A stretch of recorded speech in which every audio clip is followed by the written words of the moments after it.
All right. So, my name's Barbara Blake, and I'm here talking to Mr. Worth Harris in Cedar Island on September 4th, 2009, one day after Mr. Worth's 96th birthday, right? Yeah. Yes, sir. Okay, Mr. Worth, could we start off, could you just tell me about where you were born and where you grew up? I was born in that house next door here. Okay. And I grew up here on the island, and I lived here except during the war years, which I lived in New Bern during the war years. And I've been here ever since. And what year were you born? 1913. 1913. So Yeah. you have seen a lot of changes. Yes, indeed. Yeah. Do you remember when there was no road to Cedar Island? Do I remember what now? When there was no road? Oh, yes. When I grew up, everything came by boat. Mm-hmm. And it didn't matter where you were. Hog Island, there was 15 or 18 families lived at Hog Island. And you remember that? Oh, sure. And they lived there largely until the road came to Cedar Island, which was I'm not sure just when, but it was sometime in the late 20s. Mm-hmm. And then they began to scatter about. Some of them went to Oriental, some to Atlantic. Largely, though, they came here. Mm-hmm. And long then,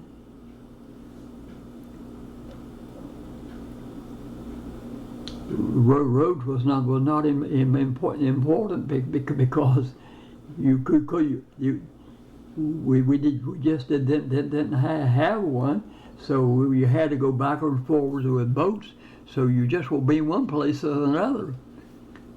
Do you remember those old sail skiffs? Sail skiff? Yeah, I was born and raised on a sail skiff. You were? Yeah.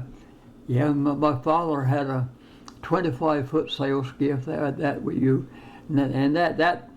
the most beautiful going in all the world is onto a sailboat. You don't hear the clatter of the engine. You just hear the water swishing around the bow and the wind blowing into the rigging. Mm-hmm. It's a very restful way to move around, and people started to using gasoline engines in the late teens, and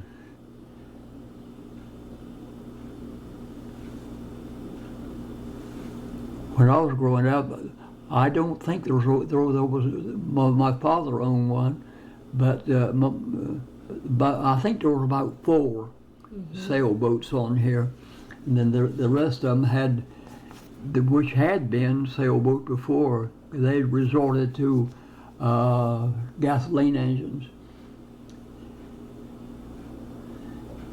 And now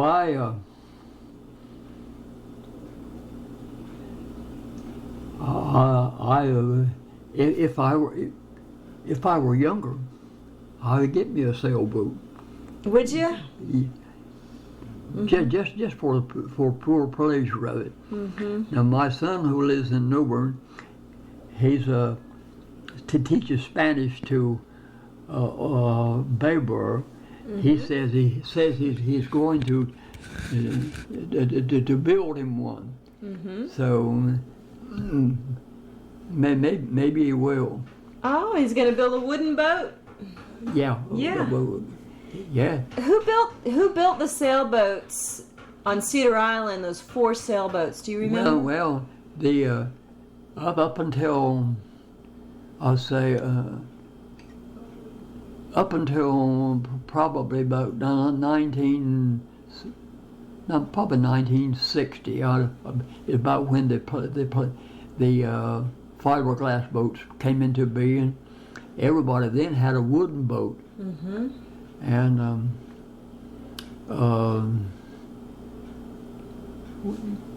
now the wooden boats are going by the board. Everybody now is using fiberglass. Just about everybody. Mm-hmm. I've got a wooden boat that I built in 1970, and it's still in good shape. And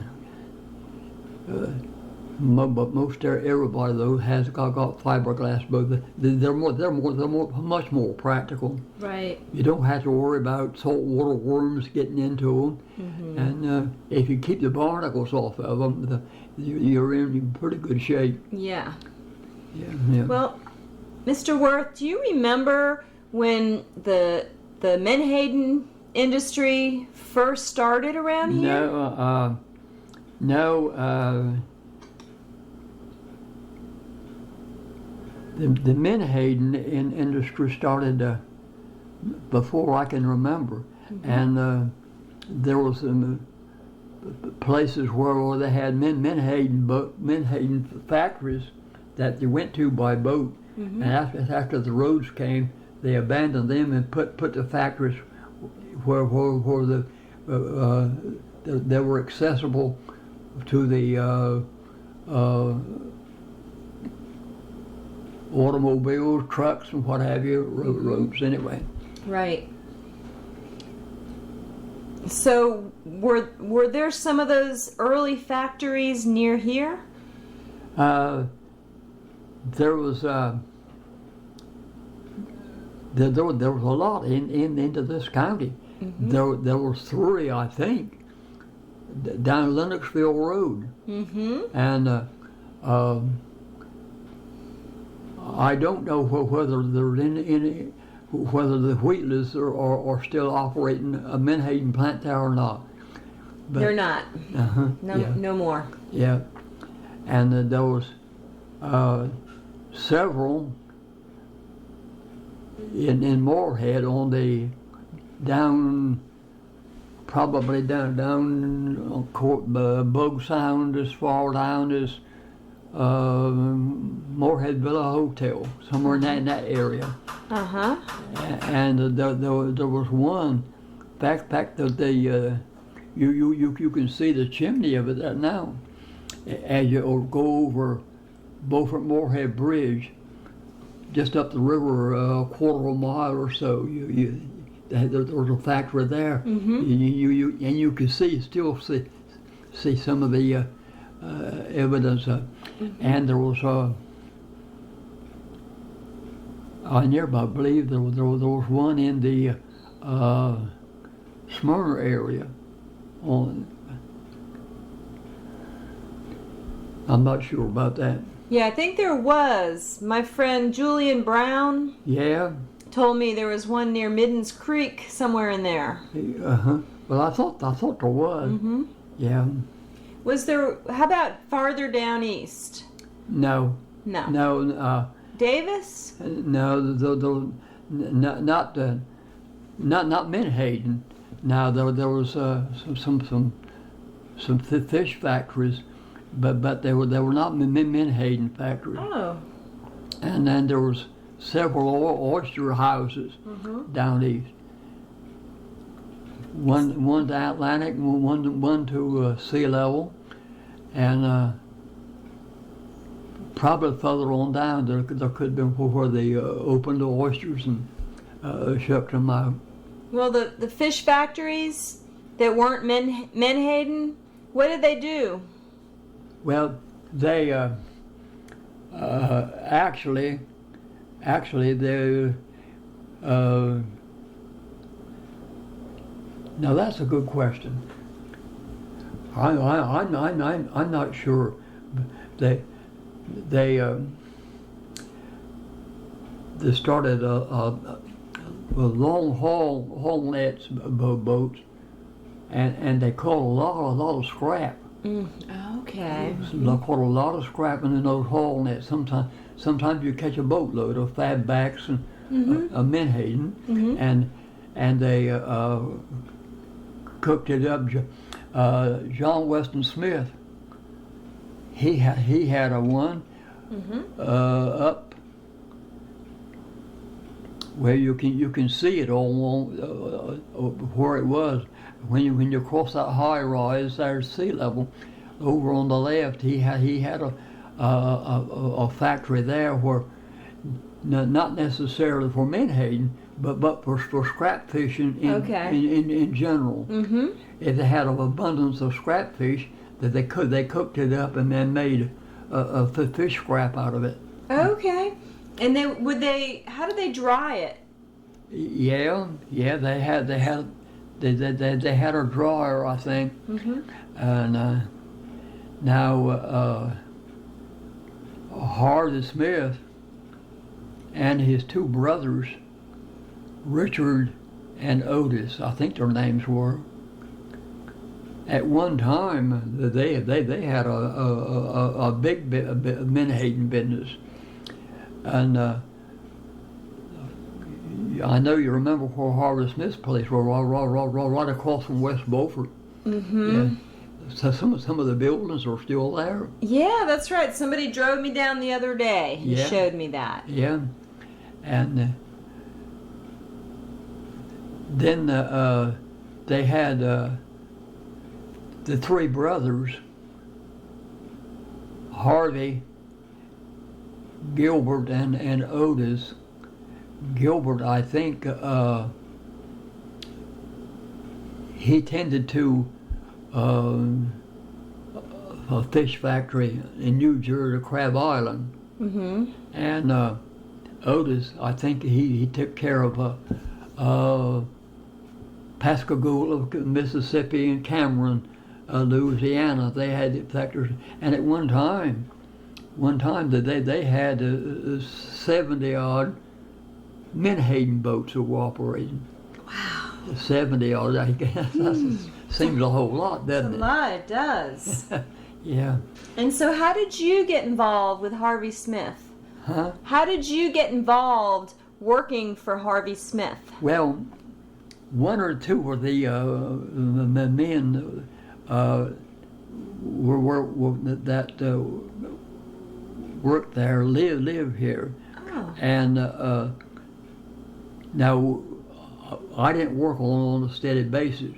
It was a seasonal thing. In the fall of the year after they quit fishing, their seines had to be repaired up. So me and several others went there and repaired the seines and got them ready for fishing again. Most of the time we start about Thanksgiving and wind up about the middle of February. Okay, I see. Yeah. Did you stay in town or did you come home every night? No, we came home every night. Did you? Yeah. So what was his seine loft like? Huh? What was the seine loft like where you went to mend the nets? What was that building like? Yeah, we had what they call a seine loft. It was, it was probably 60 feet wide and 100 feet long or such a matter. So we spread the seines out on the floor and worked onto them from there. A lot of times they'd be torn up where foreign objects would get into them, and I don't know. After Harvey Smith died, it seemed like it went to the pot. I ran across Al Behrman, who was his foreman there, run across him in the post office, and I said to him, I said, how's everything going? He said, not so good. Harvey died this morning. Oh. Yeah. Yeah. So after that, it began to go downhill. Right. Yeah. Yeah. I don't know for sure how many for 40 year stints that 5 or 6, maybe more than maybe 7 or 8. I'm not sure. Mm-hmm. Yeah. Yeah. This is delicious. Thank you. Well, where are these nets made? Excuse me? Where were the nets made to begin with? These You made them Menhaden. there, didn't you? Hung them there, didn't you? I think I lost you somewhere. Harvey Smith. You guys made up the net. You hung the nets there, didn't you? Yeah. No, we didn't make the nets. Yeah, they. No. Where did they come from? Memphis Net and Twine? No, they had several buildings there that they had one big building where they dried the Menhaden dryer. And No, where did the nets come from? they made the nets there. Oh, they did. Okay, But you didn't do that. No, we Okay. what just we hung- did when I was there Yeah. was repair them. We didn't make the same. We repaired them. Yeah. Yeah. So they would make them there from the twine. Yeah, How about that? Now, first along, they made them out of cotton. Then, of course, when nylon began to get plentiful, they abandoned the cotton and used Papa, nylon. Yeah. did you know anybody there who actually made the nets? Huh? Did you know the name of anybody that worked that had made the nets? Yeah. Al Behrman, he was the boss. He and several other men from Beaufort. It was. I don't know how many that they made. Then they had a place in Ridgeville, Virginia, where they made them. As I told her. Yep. Then and Cameron, Louisiana. Al Bierman? Al Bierman was the foreman of their net loft? Yeah, and Al Behrman and Bierman. his son Paul, I think Paul Behrman, I think he lives in Atlantic now. Mm-hmm. I don't ever think see so. him though. Did you know Mr. Levi Beveridge? No, I heard of him though. He was a good net mender for Yeah. Beaufort Fisheries. Yeah, I know, and the boys from Beaufort that worked there was Robert Guthrie and Wiley Lewis. He worked there during the fishing season. He operated a Menhaden boat. Yeah. Okay. So he kept pretty busy. Mm-hmm. But why did they have people working all the way from Cedar Island when they had all those people right there in Beaufort? Well, to tell you the truth, there's a whole lot goes into net mending that everybody can't do. Mm-hmm. It sounds very, very, very simple, but it's not. Right. And Yeah. so Cedar Islanders had that skill. Yeah. Mhm. Of course, everybody at Cedar Island worked on the water. Everybody worked with nets, so just about everybody could do any repair onto a net that needed to be done. Mm-hmm. Well, did the seine loft in Beaufort at Harvey Smith's, did Mr. Harris work there that opened up Harris Net Shop in Atlantic? Yes, he worked there a while. don't think he did. Don't think he did to Beaufort, but he did work to Cameron, Louisiana. He did? Yeah. Did he learn some of his skills? Yeah, he was there? nothing but a boy then. Yeah. And probably 18, 20 years old or so. Uh-huh. Yeah. How about that? But he had a knack for net mending, and I think probably he was the best I'd ever seen. And after that, he made a net shop out in Atlantic, and operated on that until he died a couple of years back with a heart attack. Yeah, that was sad. Yeah. Was he kin to you? Yeah, he's my nephew. Oh, Yeah. that's nice. Yeah. Yeah, he was. I never seen anybody that could cut twine like he could. Now with me and most everybody else would take a knife, cut mash for mash. He'd hold the twine and take a knife. And go right down, Yeah. just like that? Yeah, just like that. Yeah. And he rarely ever made an error. Yeah. Yeah. Do you still work on nets today? Huh? Do you still work on nets today? Do you? Do you? On me? Uh-huh. Yeah, I had a mullet net that I got out the other day, and they did some repair onto it. Mm-hmm. But now the kind of fishing that I did right here in the summer, mostly fish for mullet until probably in middle of October, and then in the wintertime we fish for shad. With mullet net, we had a gill net. Now for shad, we use a pound net. Mm-hmm. So when you say shad, you don't mean menhaden. Huh? You don't mean menhaden, right? You mean shad. No. Okay. No. Because the boys in Beaufort call menhaden shad. Yeah, I know they do. Yeah. But you fish for shad. Yeah.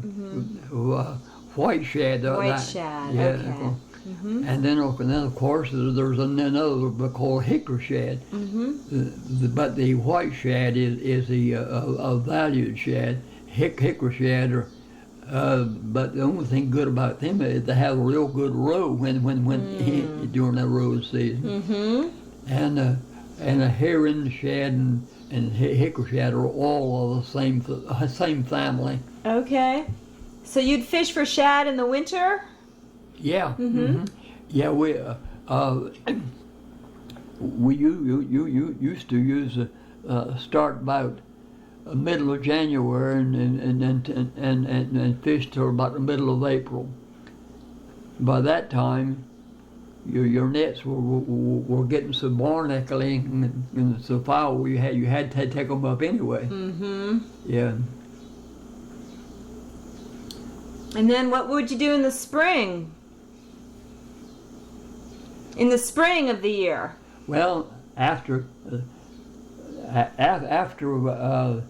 we took the pound nets up, which will be most of the time, if you had, I operated about 10, and it'd take a right good while to get them up and dry them and get them in the house, and then you get ready for some summertime fishing. And my father, he fished pound nets in the summertime for butterfish and gray trout largely. Then there'd be other things like a few mackerel. Once in a while, a spotted trout, and few sheephead and few spots and few croakers, but largely it was butterfish and trout that you fished for. Have you been a commercial fisherman your whole life? Almost. What else have you done? During World War II, I worked in shipbuilding during World War II, and then after that was over with, we went back to fishing again, and largely after that, in the summertime, fish for mullet. What years were you working the seine loft? I'm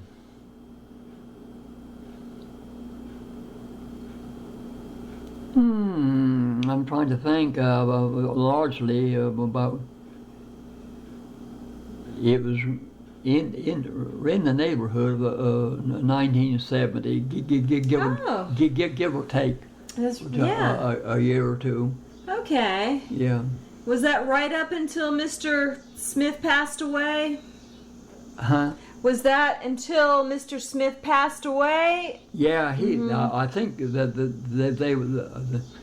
they were. I think that the business was tapering off anyhow by that time. Right. Yeah. Did you meet Harvey Smith? Not formally, no, but he would come down most of the time, 2-3 times while we were working there, and of course, if you run across him, you spoke to him, and he in turn would say hello, and most of the time he'd fly into New Bern and rent an automobile, and then stay a day or two and go back, fly back. Fly back where? Huh? Where would he fly to? Well, he had the very interest to Crab Island, where his brother was, to New Jersey, and Pascagoula, Cameron, and he moved around. I think probably he was the the president of the company. I'm not sure about that. Was his home in Beaufort? Huh? Was his home in Beaufort? Where was his home? Oh, he had a home in Beaufort. His wife, her name was Evelyn, and she lived there about all the time, and so he was here and there and everywhere. Okay. Yeah. Okay. Did you ever work on a Menhaden boat? No, I never worked onto the boats. Just on the seine lofts. We're repairing the seines. And was that especially difficult? Excuse me? Was it very difficult work? No. It wasn't? No.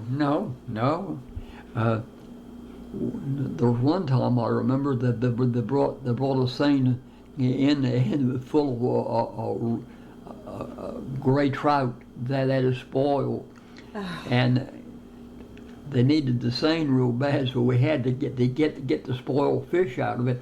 Oh, there was several ton of them, so that was not very pleasant. No, but for the most part, I enjoyed working there. No, you you're on your own. Nobody didn't push you. If you got tired, you could sit down and rest a while. And, How are you paid? we were paid. I believe I'm telling this right. I think we were paid about $90 a week, which was, then was not bad money. Right. Yeah. Yeah. And did you drive there with other people? Yeah. On here there was about 4 on here, and my father-in-law was one of them, and two more, and about 5 from on here. Who was your father-in-law? What was your father-in-law's name? Levi Goodwin. Levi Goodwin. Yeah, Okay. Levi Goodwin. Mm-hmm. And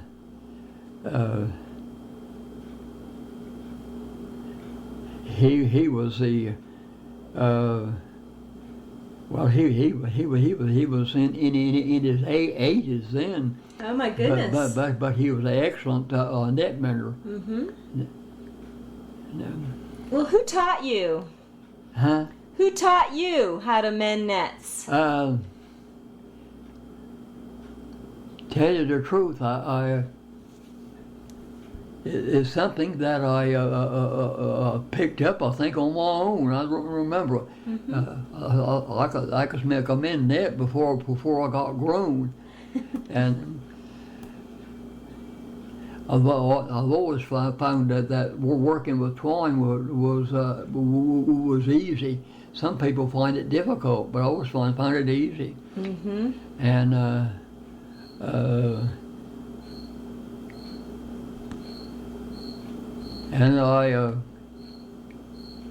I enjoyed working on it.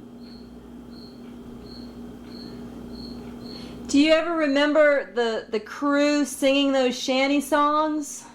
Huh? Do you ever remember the Menhaden crew singing those shanties?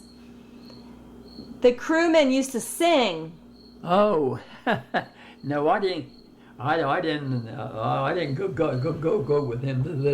They were the singers. But didn't they fish out here? Yeah, when they put the seine around a bunch of Menhaden, they would start singing. Yeah. No, I never went with them. Mm-hmm. No. Did you ever hear it from the shore? No, most of the time they'd be miles away. Okay. Okay. Yeah. Well, Mr. Worth, when did you build this house?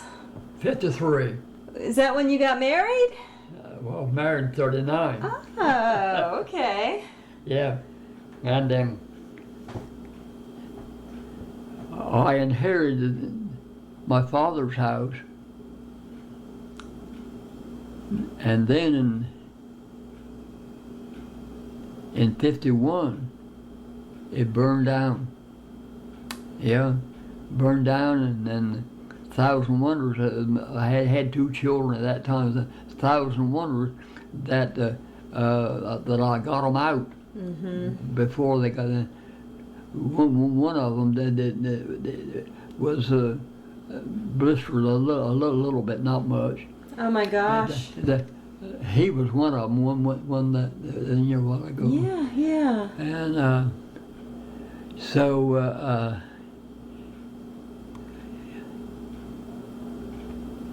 In 53, I built this house here. I got me and what other people chipped in and helped out. I had $3,000. I built this house on $3,000. Oh my goodness. With the exception of that room there, that's been added on since. Uh-huh. But yeah, $3,000. How about that? Yeah. Yeah. You couldn't. No, you couldn't do that today. No, indeed. No. How many children did you have? 2. 2, okay. Yeah. No, the one was here a while ago, and one I was telling you about living in Newbern. Oh, that's nice. He was a Spanish school teacher. Oh, okay. How about that? Yeah, he always had an aptitude for languages. So when he went to college, he said that there'd be more Hispanics around than there'd be Americans pretty soon. So I don't know whether they even teach Spanish in Carteret County or not. Oh yes, they do. Mm-hmm. He's teaching to Bayboro. Oh, that's nice. Yeah.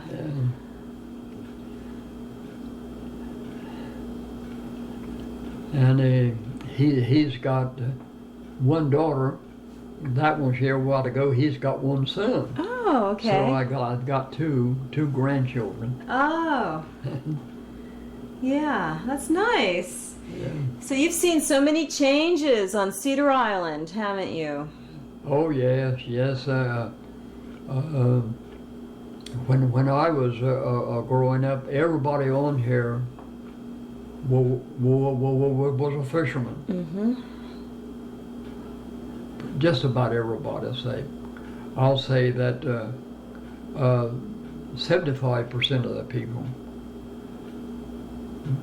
Now the fishing is practically going to the pot. Yeah. Yeah. But today I noticed there's a lot of people working on nets. Yeah. Right now. Yeah. Right now there's probably 6 or 8 pound netters here that's getting ready for fall flounders. Mm-hmm. And then there's probably 5 or 6 shrimpers. And that's about it. Yeah. Yep. Yeah. Do you keep your boat back here? Yeah, I keep it tied to.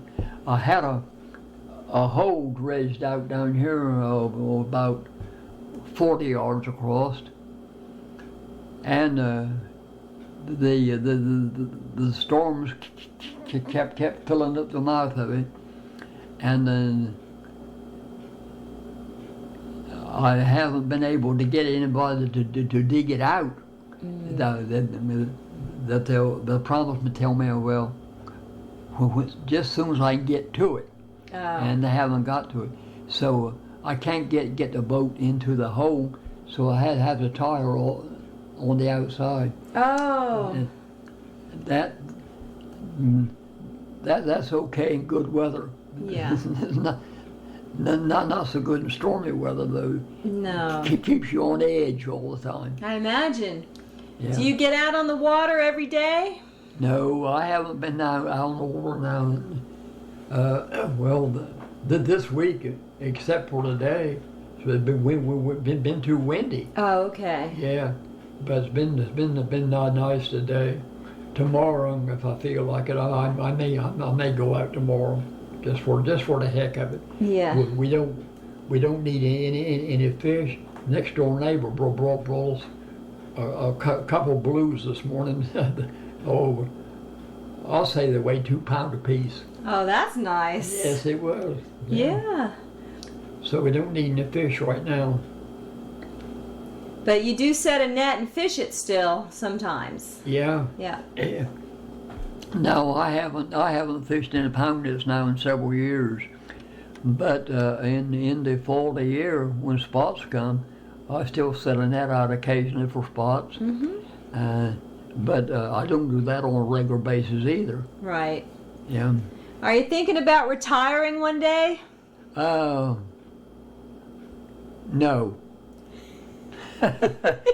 that will come soon enough. No. If I retire, it's not going to be voluntarily. I'm telling you.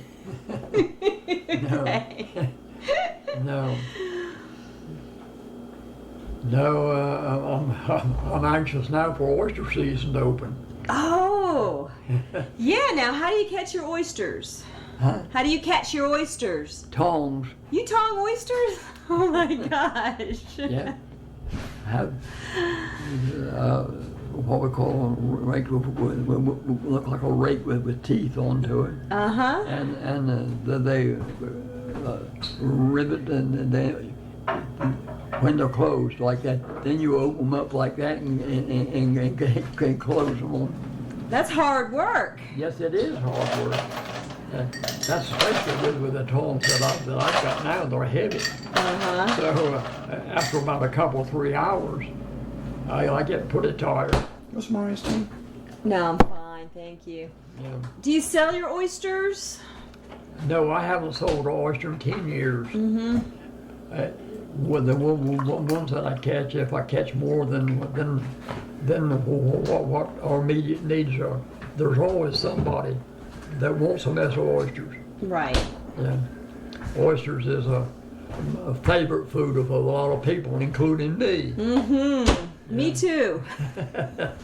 Yeah. So, when you go oystering, you just go off here? No, the closest oysters that we from here is a couple miles away or such a matter. Mm-hmm. No. Now there is a few scattered around, but none to speak of. Does somebody go with you? Huh? Who goes oystering with you? I go by myself. Do you? Yeah. I tell anybody if I go and kick the bucket, don't feel sorry for me. That I died where I wanted to be. That's right. Yeah. Well, that's nice. Yeah. No, I've been very fortunate. I can't think of anybody on here 96 now that did the things that I do now. Yeah. No, 10 years ago, I was 86. Mm-hmm. That was older than the male members of my family Mm-hmm. had lived. So I thought that was